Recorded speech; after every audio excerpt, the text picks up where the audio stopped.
여러분, 팔복은 하나님 나라 백성은 누구인가, 그리고 그 나라의 백성은 어떤 복을 받는가라고 하는 것을 예수님께서 직접 말씀해 주신 것입니다. 계속해서 우리가 반복해서 이야기하지만 이 모든 복은 서로 연결되어져 있습니다. 그래서 그 복의 열쇠를 딱 들고 들어가는 첫 번째 이 복이 뭐냐? 심령이 가난한 자는 복이 있나니. 우리가 나눴던 말씀처럼 심령이 가난한다는 것은 나는 아무것도 할 수 없습니다. 주님 아니면 나는 아무것도 할 수 없습니다. 이것이 바로 심령이 가난한 자의 모습이죠. 그러한 고백 가운데 하나님만을 온전히 의지하는 자들에게 주시는 축복이 무엇이냐? 바로 하나님의 나라입니다. 하나님의 나라, 천국. 하나님이 통치하시는 인생, 하나님이 책임져 주시는 인생을 이 땅에서부터 우리가 누리며 살아가게 되는 복을 우리가 받는 거죠. 그렇게 심령이 가난한 자는 반드시 그 애통하는 자가 되게 되어 있습니다. 왜냐하면 우리가 그 하나님께서 전적으로 책임져 주시는 그 말할 수 없는 은혜를 받기에 우리가 얼마나 부족한 자인지를 깨닫게 되기 때문입니다. 그리고 나뿐만 아니라 우리의 가정이, 우리의 목장이, 우리의 교회가, 그리고 이 세상이 그 하나님의 은혜로 받을 수 없는, 그 은혜를 가질 수 없는 그러한 자임을 깨닫는 그 속에서 하나님의 은혜, 그럼에도 불구하고 주시는 그 은혜 앞에 감격하게 되어지는 이 애통함이 있게 되어지는 거죠. 그 애통함 심령 가운데 주시는 축복이 무엇이냐? 하나님의 진정한 위로가 임하게 되는 것입니다. 하나님이 내 곁에 가장 가까이 오셔서 나의 곁에서 나의 어깨를 감싸주시고 나를 도닥여주시고 나를 손잡아 일으켜주시는, 나의 눈물을 닦아주시고 안아주시는 그 위로를 애통한 자가 경험하게 되는 것입니다. 그 위로를 경험한 자, 하나님의 사랑을 받은 자에게서 나오는 세 번째 성품, 복된 성품이 무엇이냐? 그것이 바로 온유함입니다. 왜냐하면 그 사랑으로부터의 어떤 내면의 단단함, 그래서 사람들이 어떠한 말을 하든 어떠한 평가를 하든 사람들이 어떤 공격, 그러한 대적의 어떠한 공격으로부터도 그러려니 할 수 있는 그러한 어떠한 의연함이 바로 거기서부터 오기 때문입니다. 그 의연함을 가져오는, 그 내면의 단단함을 가져오는 그 사랑이 무엇이냐? 나는 하나님의 기뻐하는 아들이라고 하는 그 확신.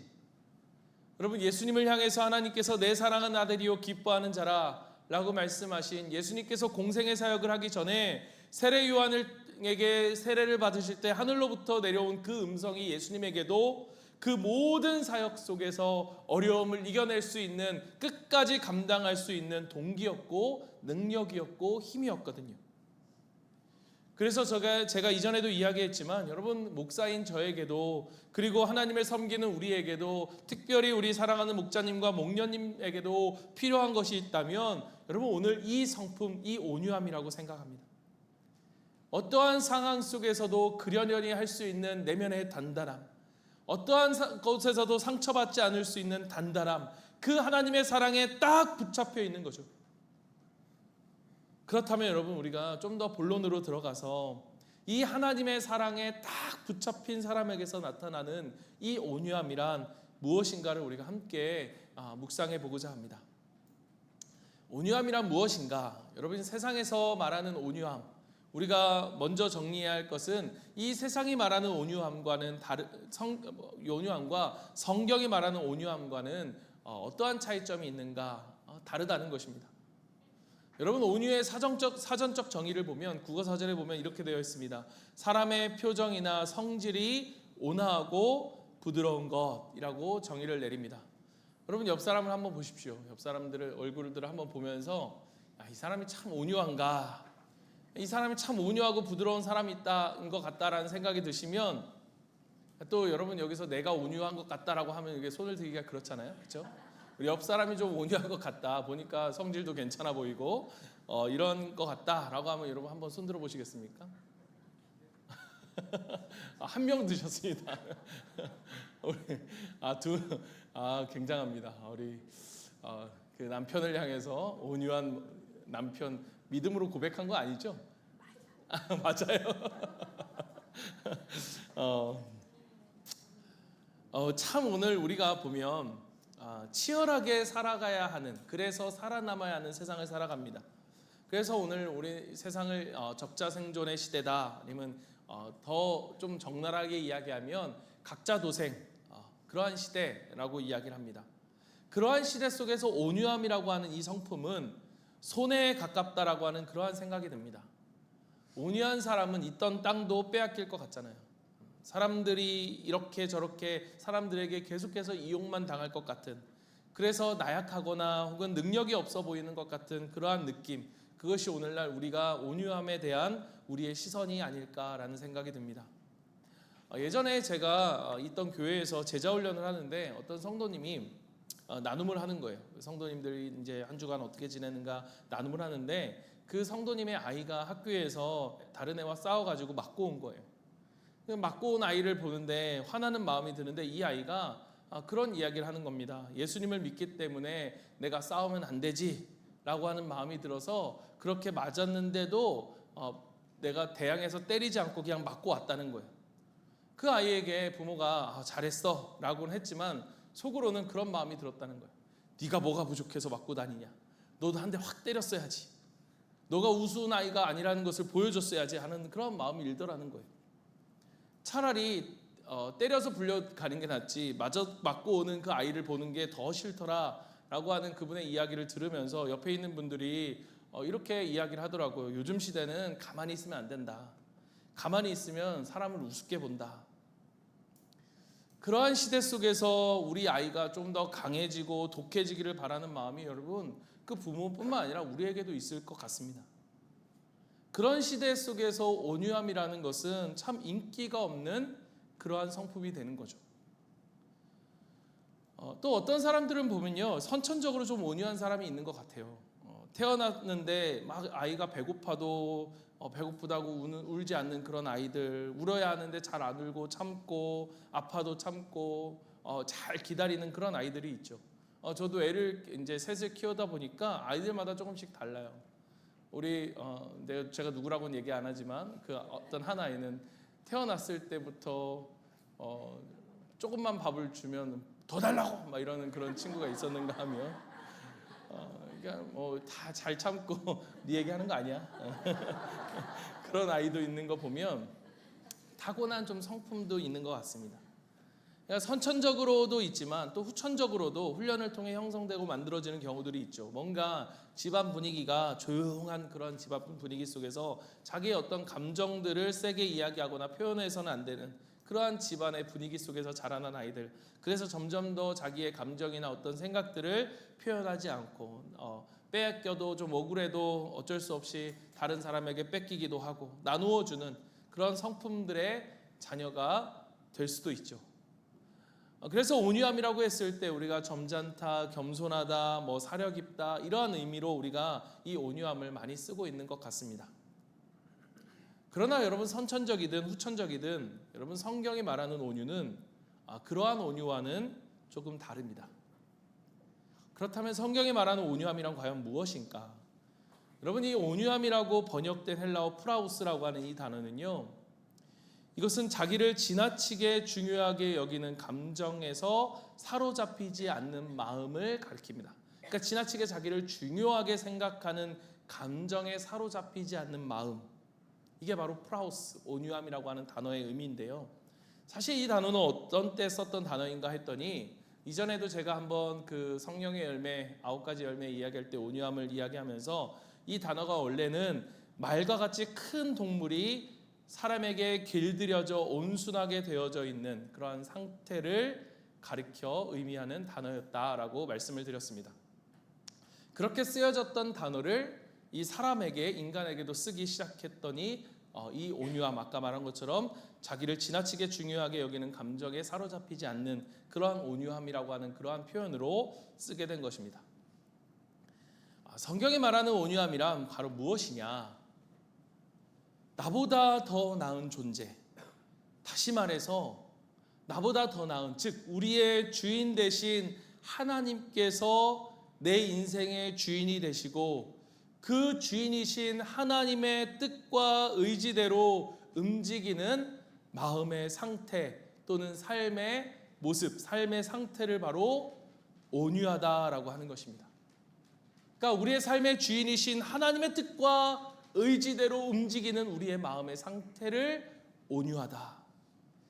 성경의 이 온유한 사람의 모습의 예를 우리가 들어보면요, 성경에 이렇게 말한 인물이 있습니다. 이 사람은 지면의 모든 사람보다 더 온유했다. 누구입니까? 모세죠. 모세. 민수기 12장 3절 말씀에 나오는 모세를 가르쳐 이야기하는 것입니다. 그렇다면 그는 태어날 때부터 선천적으로 온유한 사람이었는가? 아니었습니다. 그가 자라는 과정 속에서 그렇다면 온유해졌는가? 여러분 40살이 되던 해 그가 여러분 욱하는 감정에 애굽 사람을 쳐 죽이는 장면이 나오거든요. 그 이유가 자기 백성을 위한 것이라 할지라도 그것은 어쨌든 자기의 온전한 혈기 속에서 나온 겁니다. 그런 그를 하나님께서 훈련시키시죠. 미디안 광야에서 40년 동안, 그 광야의 이스라엘의 지도자로 또 40년 동안, 그렇게 80년 동안 하나님의 손에 훈련받은 그 시간이 그에게 있었고요. 그렇게 하나님의 그 훈련 학교를 통과하는 과정을 통해서 그는 온유한 사람, 하나님의 작품이 되어집니다. 이 모세보다 더 확실한 인물을 우리가 이야기한다면 바로 예수님입니다. 여러분 사실 팔복에 나와 있는 이 여러 가지 성품들, 우리가 복됨으로 누리는 이 성품은 한마디로 이야기하면 예수님의 성품이라고 말할 수 있을 거예요. 여러분 하나님의 나라가 무엇인가? 하나님의 통치하시는 나라 아니겠습니까? 하나님의 나라의 특징은 무엇이냐? 예수님을 닮고 싶어하는 사람들의 나라라는 거예요. 그래서 그 나라 사람들은 이 온유함을 추구해 가는 거죠. 이 예수님의 온유함이 어디에서 확실하게 드러나는가 하면 가장 선명하게 드러난 것이 바로 십자가에 달리시기 직전입니다. 예수님이 제자들과 함께 기도했던 우리가 겟세마네 동산, 여러분 거기서 예수님께서 기도하실 때에 예수님이 어떻게 기도하십니까? 예수님에게도 당할 그 십자가의 고통은 두려운 것이었습니다. 몸의 고통도 두려웠겠고 마음의 고통은 더할 나위 없이 두려웠겠지만, 그러나 예수님에게 있어서 가장 두려웠던 고통은 뭐냐? 바로 영혼의 고통이었습니다.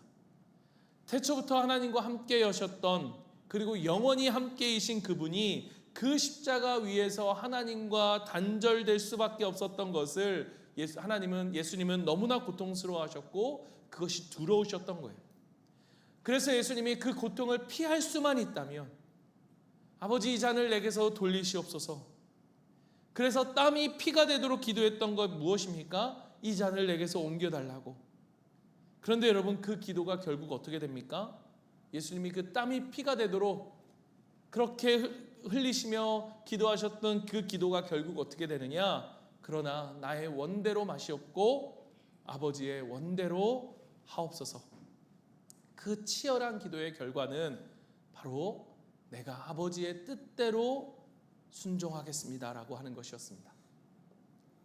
아버지의 뜻대로, 내 뜻이 아닌 아버지의 뜻, 아버지의 원대로 그 십자가를 향해 나아가는 것, 나의 생명과 나의 모든 것을 아버지의 뜻에 맡기는 것, 나를 그 죽음에서 건져내실 하나님을 바라보는 것, 십자가에 죽으실 그때조차도 내 영혼을 주께 부탁드립니다 라고 말하는 그것. 그래서 여러분 예수님이 오시기 전 700년 전 이사야라고 하는 선지자는 예수님에 대해서 이렇게 이야기합니다. 이사야 53장 7절 말씀, 그가 곤욕을 당하여 괴로울 때 그는 입을 열지 아니하였으며 마치 도살장으로 끌려가는 어린 양과 털 깎는 자 앞에 잠잠한 양같이 그의 입을 열지 아니하였도다. 그 아버지를 끝까지 신뢰하고 그분의 뜻을 따라, 그분을 따라 믿음으로 걸어가고 있는 그 모습으로 이 이사야 선지자는 예수님을 표현합니다. 여러분 그것이 바로 온유함이라는 거예요. 여러분 예수님은 온유함의 본보기가 되셔서, 본이 되셔서 자기의 원대로, 자기의 뜻대로가 아니라 아버지의 뜻대로 자기의 모든 것을 걸으셨던 분입니다. 여러분 우리는 어떻습니까? 여러분은 어떻습니까? 저는 어떻습니까? 여러분 우리는요 온유하지 않습니다. 우리 중에 그 어떤 사람들도 가운데 온유하다 말할 수 있는 사람은 없을 것입니다. 여러분 우리는 절대 타인을 위해 살지 않습니다. 우리에게 있어서 사실 가장 중요한 건 나이고, 내 인생에서 나에게 명령할 수 있는 것은, 유일한 것은 나밖에 없습니다. 내 맘대로, 내 뜻대로 나의 유익을 위해 살아가는 것이 여러분 우리가 살았던, 모든 인간이 살았던 삶의 방식입니다. 그런데 예수님이 그런 우리를 위하여 철저하게 온유하심으로 하나님의 뜻에 자기의 모든 것을 맡겨 내시는 방식으로 십자가에 죽으셨습니다. 그리고 그 온유함 때문에, 그 십자가의 죽으심으로, 그 온유함 때문에 우리는 죄와 사망에서 건짐을 받고 살아나게 된 거죠. 여러분, 우리는요 절대로 길들여질 수 없는 사람들이었습니다. 절대 다른 사람들을 위해 나의 것을 내어줄 수 없는 사람이었습니다. 그게 우리들이었는데, 그러한 우리를 변화시키시고 우리를 살려내시는 역사가 온유하신 예수님을 통해서 우리 가운데 일어난 것입니다. 비둘기처럼 온유하신 우리 성령님께서 그 예수님을 나의 구주로 그 입술로 고백하는 사람들의 마음 가운데 찾아오시기로 하셨습니다. 그리고 그 성령께서 우리 속에 거하심으로 이제 우리가 주님을 닮고 싶어하는 그 마음을 가질 수 있게 된 거예요. 정말로 세상이 줄 수 없는, 말할 수 없는 그러한 넘치는 은혜를 경험했기 때문에 내 죄의 본성, 이전에 내가 갖고 있었던 그 죄의 본성보다 훨씬 더 강력한 신적인 본성, 즉 우리 가운데 임하심으로 우리 가운데 그 엄청난 주님의 사랑과 그 은혜가 우리 속에서 일하시기를 시작한 것입니다.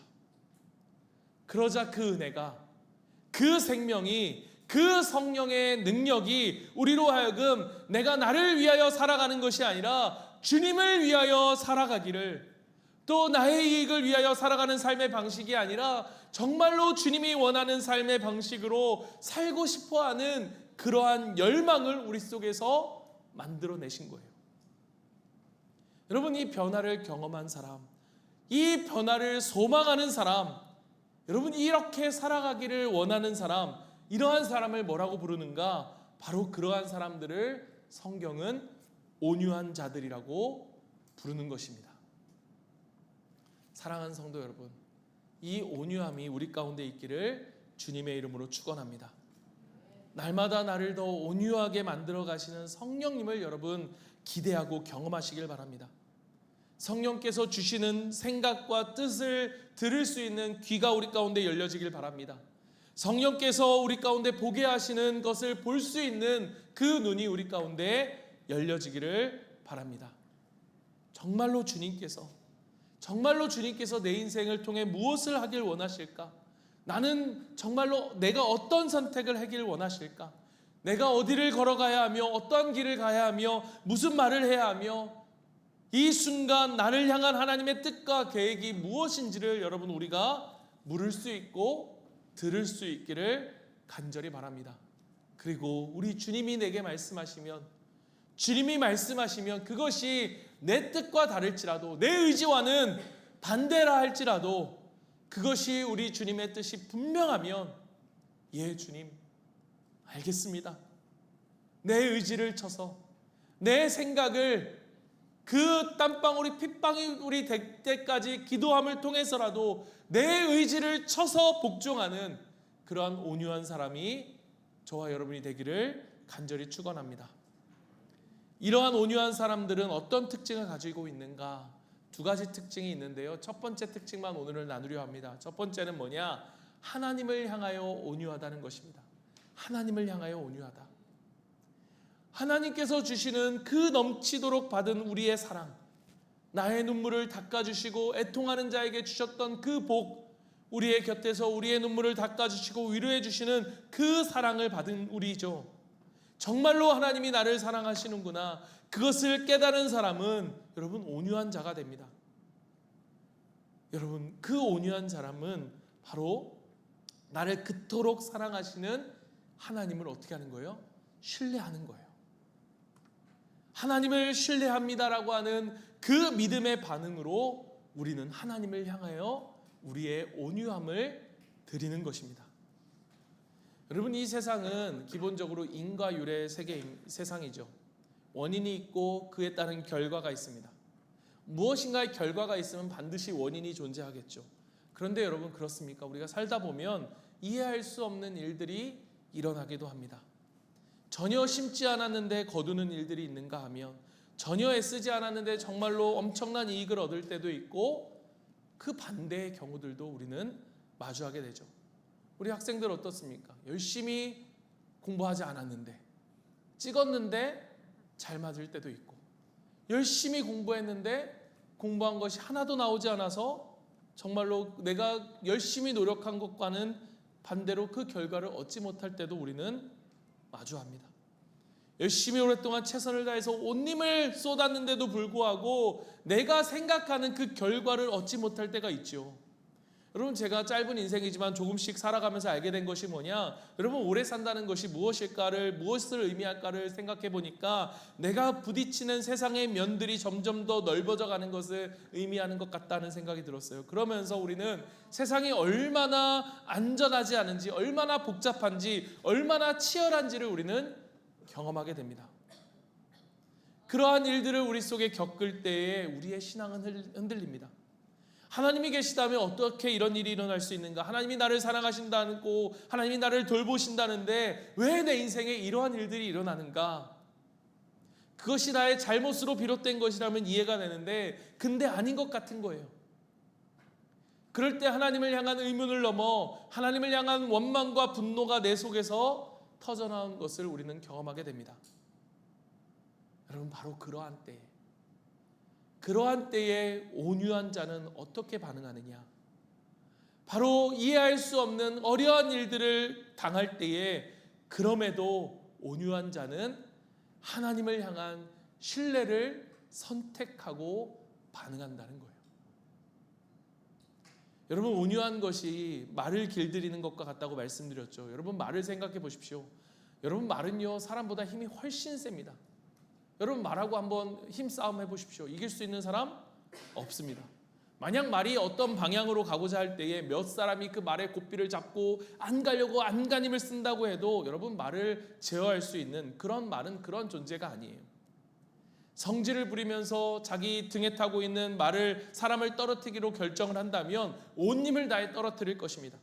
거기에서 떨어지지 않을 수 있는 사람은 없을 거예요. 자기가 가고 싶은 대로 달릴 수 있다는 거죠. 그런데 여러분, 이 말이 길들여져 있다는 것은, 그 말이 온유하다는 말은 어떠한 것을 이야기하느냐? 그 말이 자기의 마음대로 가지 않는다라고 하는 것을 표현하는 거죠.